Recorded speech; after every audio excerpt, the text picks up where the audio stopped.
Open, or are we online? I declare the meeting open at 6 p.m. Please stand for the opening prayer, which tonight will be read by the Acting General Manager.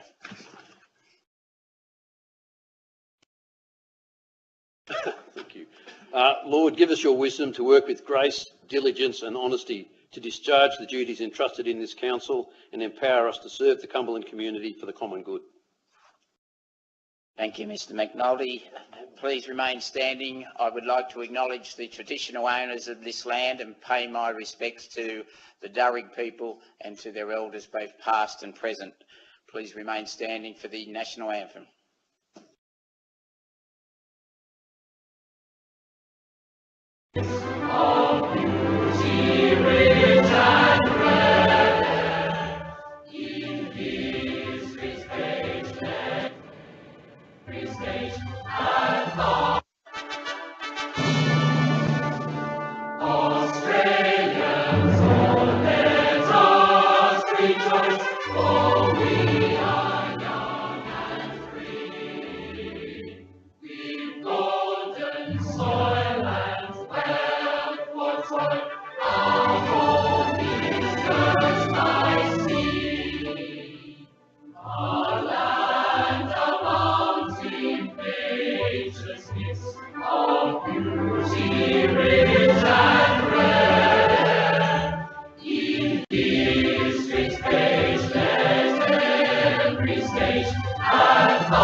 Councillors, ladies and gentlemen, please be seated. Mr McNulty. Please be advised that the open session of this council meeting will be recorded and streamed live on council's website. This recording will also be archived and be made available on council's website. Whilst all care will be taken to maintain the privacy of the public gallery, members of the public may be recorded. Council requests that all members of the public are respectful and use appropriate language. Thank you, Mr McNulty. Are there any apologies?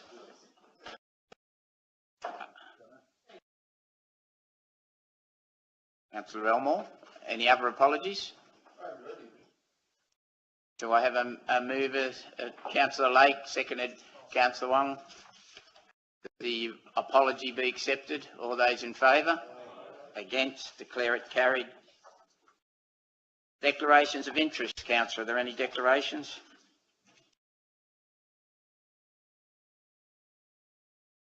No declarations. Well, we'll move on to the only item of this extraordinary meeting, item EC 02/18-25, the appointment of the Cumberland Local Planning Panel. I've got Councillor Addy first. Councillor Addy. Thank you, Mr Mayor. Just to clarify a couple of things, I asked the staff initially, where it says that appoint the expert members listed to this report, which is number 3 on the list, to the Cumberland Local Planning Panel, do we need to actually state the 2 or 3 or 4 or 10 or whatever you're choosing, or do we just appoint the entire list? Mr Davis. Through Mr Mayor. So firstly, I would point out to councillors that it was actually an error. It's actually attachment 6, attachment 6, and the list. What we've recommended is 12 names on that list to attachment 12. We have those names put up against appoint the expert members listed. Or say appoint the expert members and have their names up there, because don't we need to do that though to actually appoint these people? Mr Mayor, that's correct. So we can record that in the minutes that way. Okay, and that way we can then. We don't know who these people are anyway, and I believe that most of us only received the report today, so we don't know who the hell these people are. At the same time, and I know that the intention was from the acting general manager's email, was that all to be an interim basis. So then they need to also attach, and we'd like to move that everywhere you put, for example, I know it's a bit cheeky, and I know Councillor Campbell wanted to do this, but let's do it anyway. Appoint the Honourable Paul Stein as interim chair, the alternates as alternate interim chairs, and then of course every point that we appoint is actually having it as an interim basis all the way through until we have that further report brought back, which I believe I don't actually want to see a further report. What I'd like to see is the position re-advertised for a further report to come back. So, I mean, I know that we've received a list of approximately 8 people for an award. I don't think it's a fair representation. 8. So, item number 3 is try and put the names of who these 12 people are. Have the word interim on all the way through. I believe that 2 of them are already on the existing IHAP panel. Is that correct? Through you, Mr. Davis? That's correct. 2 existing ones already that we're using that are already on that. Okay. That's correct. And then the reappointment of Major Paul Moulds and Mr. Bruce Simpson interim. That's right. Apply the remuneration. That's fine. And then instead of receiving a further report, re-advertise the position of community members for CIHAP.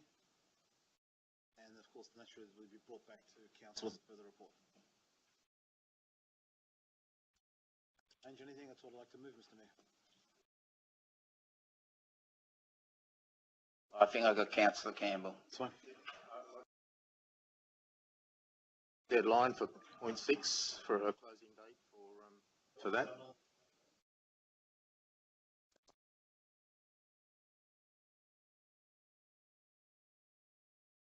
Lodge another nomination. Oh, okay.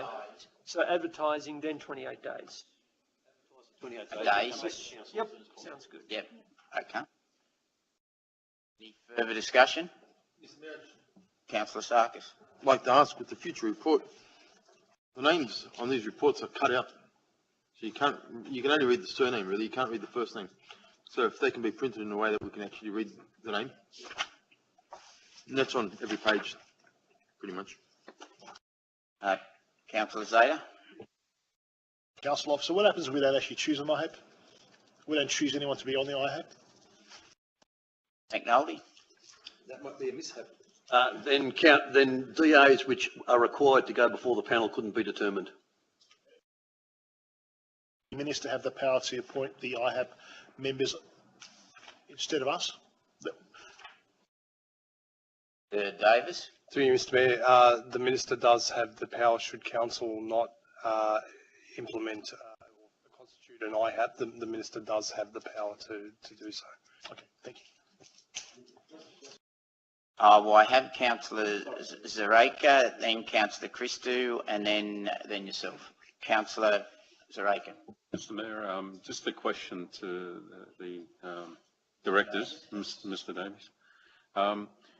As of the 1st of March, what happens if we, obviously if we don't, the minister can appoint, but what happens if we move a motion to disband it after that point? Mr. Davis. Mr. Mayor, I believe it would be the same circumstance under the legislation. The minister has the power at any point in time to constitute an IHAP. We can't override his appointments? Davis. Through Mr. Mayor, so the way it's been set up is that the council would appoint the IHAP, but if the council, for whatever reason, decides not to, ultimately the minister does have that power to do that in the council's place. I believe the question's asked who pays for the IHAP, the council would still pay for it regardless of who appoints. Can we cancel it going forward? So the council has the ability to review its panel at any point in time. So I've not seen anything that restricts that council. So if, for example, council may want to review its IHAP members after 6 months or 12 months, and so that is possible.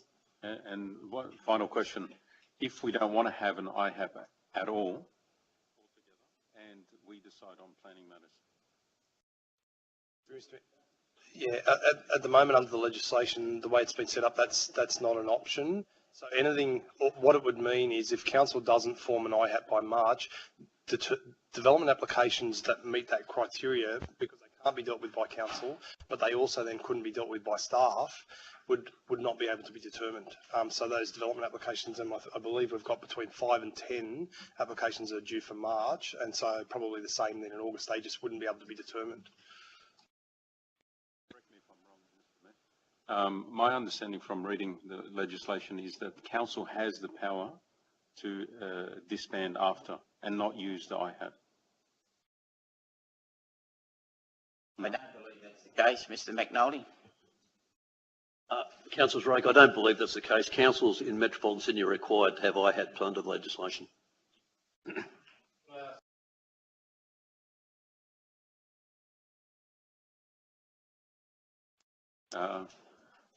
Otherwise, as council, we seem to be redundant. We're effectively impotent if we're. What's the point of us being elected members of the community? Better than impotent. Impotent, yeah, completely. Yeah.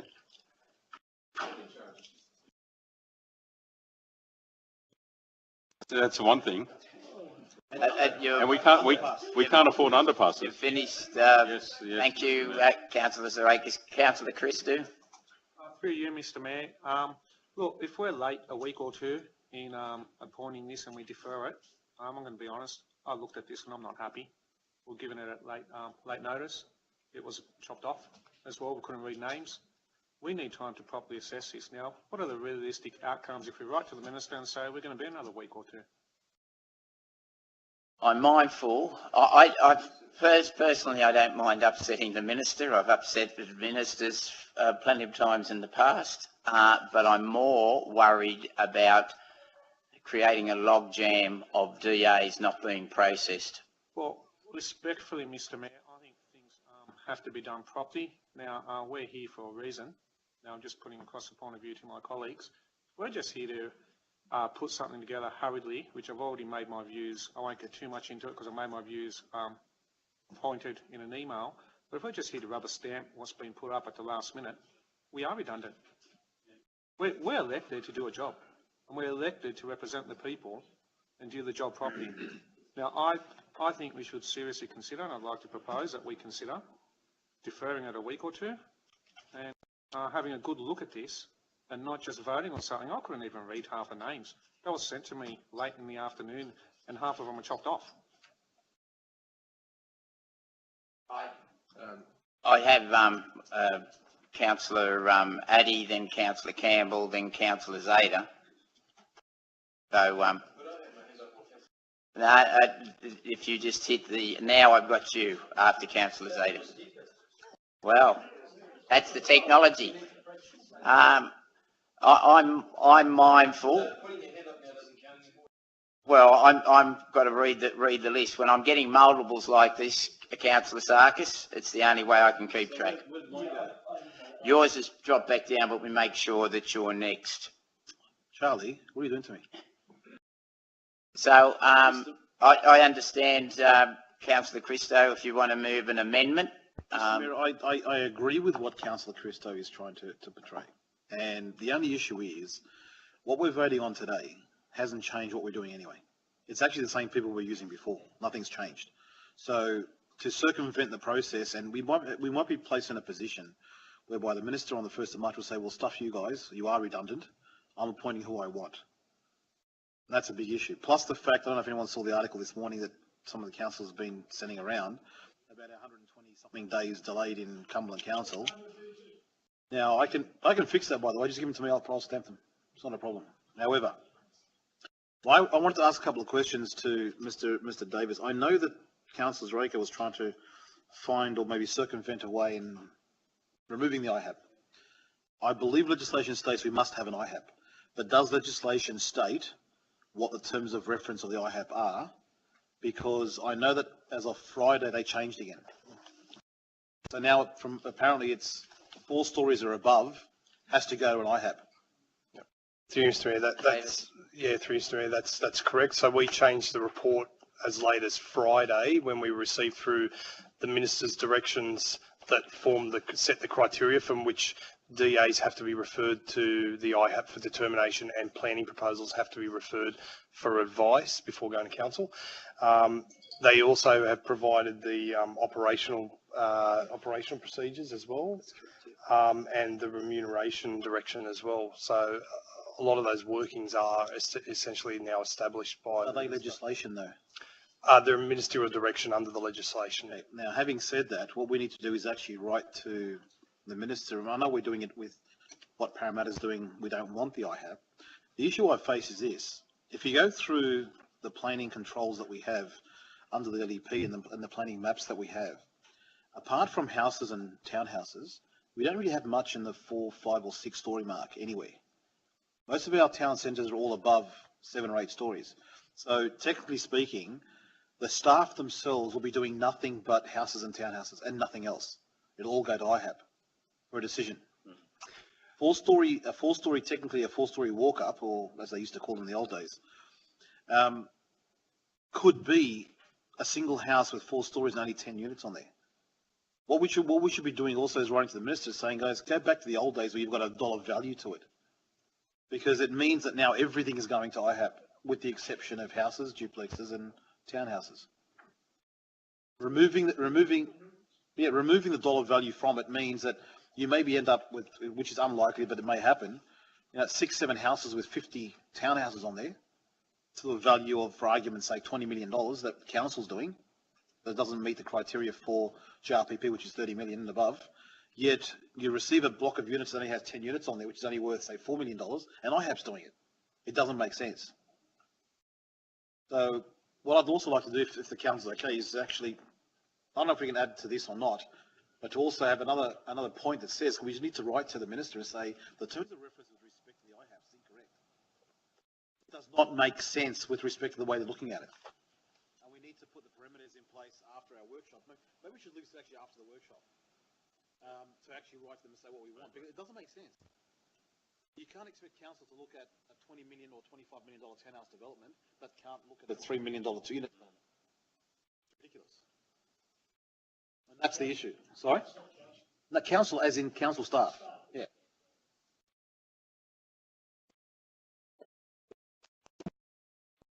Change is now anything above 3 stories goes to an IHAP. Anything under 3 stories now is simply determined by council staff. They've taken away the ability for council to actually oversee anything, any of those actual decisions. So what have they actually done? What's the purpose that they're trying to achieve? This, I don't know. Turn that upside down, it's wrong. Exactly. So I can understand if they want to have a particular limit, say $30, $35 million goes to IHAP, but someone should be able to oversee what's being done within the council LGA, and not simply now, all decisions under a particular level now will just simply be looked after by council staff and no one else. It means there's no entity that's going to review this aside from possibly going to court. Would that be correct? Yes. Straight to court. Yep. Yeah, we get the blame at the end when it goes haywire. Yeah. We're stuck with the bastard baby. I hear the sentiment. Councillor Campbell? Mr. Mayor, look, I agree very strongly with the points that Councillor Christou made, but I think that his concerns are being answered, I think, by us having those interim arrangements. It allows IHAP to function the way it has been functioning while we defer, effectively, coming to a final conclusion on what to do about this. So I would support what's there, but I think we should put in an extra point that council write to the minister expressing the view that as the chair and alternate chairs have been selected by the minister, it's appropriate that they be appointed by the minister and not the council. I think it's quite ridiculous for someone to say, I have selected someone, now you appoint them. He can say that to his underlings, he can say that to the Director General of his department, you will appoint, but that's not us. We're a different body. If we're going to appoint someone, then we should choose them. And I just want to give an analogy, if anyone needs convincing, possibly they don't, but there have been elections in some parts of the world candidate. And so you go along and the dutiful robotic little citizens will go in and tick the only available box, and they might be patted on the head collectively later on for having fulfilled their democratic duties. But how meaningful is that? And that's what I think we're being told to do. Come along. One candidate, one ward. All right. Okay, but you know, I feel like we've been told there's one person you can vote for to be the chair, who you can appoint, but you will take responsibility for the appointment, and it's just a nonsense. And I really think that, yeah, I know this might not affect the outcome in any concrete way, but I think it's a matter of principle. Chair and the alternates? Yes. Not just the alternates. Both. The chair and the two alternates. And the experts and the alternates. No, the chair and the alternates. Yeah. The experts is another category. Chairperson and alternate. No, chairperson.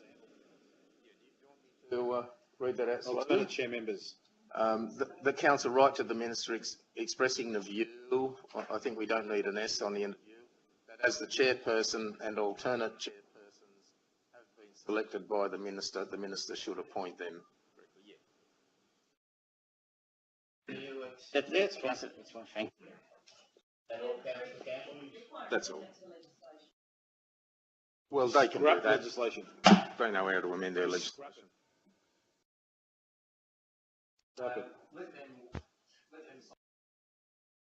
Problem they solve. I got Councillor Sarkis and Councillor Grave. Councillor Sarkis. Mr Mayor, I think everything I want to say has been covered, but I only found out about this meeting and this report at 12 o'clock today. I had no prior knowledge to that, and partly because my computer was getting serviced at council from last week, and my phone wasn't on either. So I got no correspondence. I knew nothing until I called council today, and I think it was Ms. Carrick that told me that we had an emergent meeting on tonight, and I was like, are you serious? And so I haven't read through this. I only just got it now when I got in here. I don't know the names, but one name that stands out is Peter Debenham. I don't know if it's the same Peter Debenham that... No, I don't think so. Yeah, but... Is it? I don't know. Oh, it is. It is? Oh, okay. There you go. So, I mean, there's a whole heap of names in this report that that one I picked up real quick, and same as Alan Ezzy, but and same as I think it was Hashim Zareka. I think I saw you as well. But I mean, there's a lot of names here. What are their credentials? I haven't had time to go through this report. That's why we're... So, albeit I agree 100% with what Councillor Christos put forward, I also bear in mind what Councillor Addy said, because we know that we have to do something before the 1st of March, otherwise we might get, what was that word you used? Which one? Yeah, redundant, not the other one. Yeah, I didn't like the other one, impotent. We're being made redundant, and we're being forced to make a decision in 1 or 2 days, where, you know, they could have told us this information 3 months ago. Why is it left right up until the last 2 days for us to actually meet and have to sit down here and try and make a decision with no prior information before us? I voiced the same concerns. Both acting general manager and myself got the notices on Friday. Right, and Friday, if I'm not wrong, Mr. Mayor, was it? No, it wasn't Friday. I think it was Tuesday last week or Monday last week when nominations for positions on the IHAB closed. So, you know, you're talking about receiving 100 nominations or so. Nominations closing on, what day was it? Can somebody enlighten me? Was it Friday? Was it Monday or 16th? 16th of February, right? Which was it last week? The week before, roughly. 10 days ago, yeah. Week and a half ago. And then we're told that, you know, council's got to prepare these names in a report, present it to council. Council's got to meet, discuss this, form a committee that's going to deal with it, right, potentially, and siphon potential candidates and get rid of the ones that, you know, you're not, and then actually go through an interview process and do all this from the 16th to, it's in 12 days. It's a 28-day month, right? So, you know, if they're trying to put pressure on us, well, they're doing a good job of that, right? But I think, Mr. Mayor, that there's got to be some grounds here for us to be able to do our job properly without having this pressure on us, because we all have our personal lives to live as well, including our personal jobs. We're not sitting in state government and earning 150 grand a year doing nothing as they do. We still work for a living, each and every single one of us, pretty much. We'll leave you aside, George. We'll go your way. But most of us are working, and so we've got to deal with this as well. And I think state government really needs to look at what they're doing here. Councillor Grove. Yes, I supported IHAPS before it was cool, Mr. Mayor. Continue to do so. I think the government's done the right thing. My sympathy for council's arguments to date are precisely squat. This idea that we haven't had the time to get our act together is a novelty, limited almost solely to Cumberland. You know, other councils, our neighbouring councils, I refer to Fairfield. Fairfield got their IHAP in and appointed, at least it was on their business paper. I don't know what the resolution was. On the 18th, I understand other councils have got that in before that. I think our moral authority to pick a fight with the minister on DAs and, you know, the suitability of this organisation with respect to DAs was limited under the previous councils, and I don't want to pick on any of those three former councils. It's limited further by the Daily Telegraph and the 125 days slowest council, at least in the city, to turn around DAs. I think we should get on with the job. I fully support the recommendation. I would like to go back out to the community to get a broader range of citizens to fill that community slot. I think there are a number of really good people in our community who would do an excellent job in that space. I think we can improve our game there, and I think we should get on with the job from that point forward. With respect to IHAPS, I think, you know, we've had IHAPS in this council since this council was elected. It hasn't destroyed the universe. The fact that we're not having 1 hour long debates over pigeon coops as we used to, and that's a true story. So I look forward to looking at the bigger picture issues. I know that other councils have debated some pretty minute stuff. I know that this council, since the introduction of IHAPS, has had a really good, thorough look at things like the waste contract, which was not the tradition of previous councils. A lot of that sort of stuff moved, recommended, passed. And so I'm looking forward to it, and I really hope and pray that that we get on with the job of all of our colleagues right across the city, appoint this IHAP, and look forward to the future. Thank you, Councillor Grove. Councillor Christou, then Councillor Lake. Councillor Christou. Well, I just agree with Councillor Sarkis, and I will emphasise, look, at the end of the day, if we need to appoint an interim body, I won't stand in the way of that. But I do want to make one thing very clear.